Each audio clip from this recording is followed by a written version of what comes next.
Welcome to NG stories. Please like, share and subscribe for more amazing videos. आज हम आपको देश की ऐसी वीरांगना राजकुमारी के बारे में बताएंगे जिन्होंने अपने शौर्य और पराक्रम से दुश्मनों के दांत खट्टे किए थे और अपना नाम इतिहास में सदैव के लिए अमर कर लिया और खुद भूखी रहकर मुगलों को जिंदा रखा।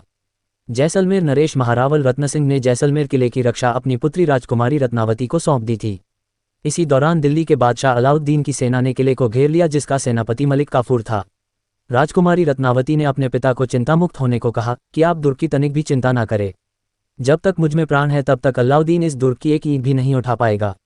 अपनी पुत्री के इस साहस भरे शब्दों को सुन रावल रत्न सिंह जी ने अस्त्र शस्त्र धारण किए और निकल पड़े तुर्कों से लोहा लेने। किले के सभी सामंत निकल चुके थे केसरिया धारण कर साका करने। किले के द्वार से निकलते ही दोनों सेनाओं में भयंकर युद्ध हुआ। किले के चारों ओर मुगल सेना ने घेरा डाल लिया, किंतु राजकुमारी रत्नावती इससे घबराई नहीं और सैनिक वेश में घोड़े पर बैठी किले के बुर्जों व अन्य स्थानों पर घूम घूम कर सेना का संचालन करती रहीं।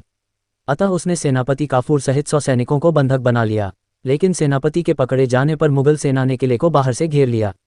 कुछ दिनों बाद किले के भीतर का अन्न समाप्त होने लगा। राजपूत सैनिक उपवास करने लगे। राजकुमारी रत्नावती भूख से दुर्बल होकर पीली पड़ गईं, किंतु ऐसे संकट में भी राजकुमारी रत्नावती द्वारा राजधर्म का पालन करते हुए अपने सैनिकों को रोज 1 मुट्ठी और मुगल बंदियों को 2 मुट्ठी अन्न रोज दिया जाता रहा। अलाउद्दीन को जब पता लगा कि जैसलमेर किले में सेनापति कैद है और किले को जीतने की आशा नहीं है, तो उसने महारावल रत्न सिंह के पास संधि प्रस्ताव भेजा। राजकुमारी ने एक दिन देखा कि मुगल सेना अपने तंबू डेरे उखाड़ रही है और उसके पिता अपने सैनिकों के साथ चले आ रहे हैं।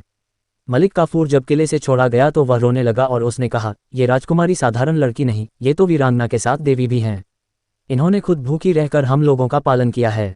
ये पूजा करने योग्य हैं। ये थी भारत भूमि की वो वीरांगना जिसने अपने पराक्रम और बहादुरी से अपना नाम इतिहास के सुनहरे अक्षरों में हमेशा के लिए दर्ज करा लिया। ऐसी थी हमारे देश की वीरांगनाएं। धन्यवाद।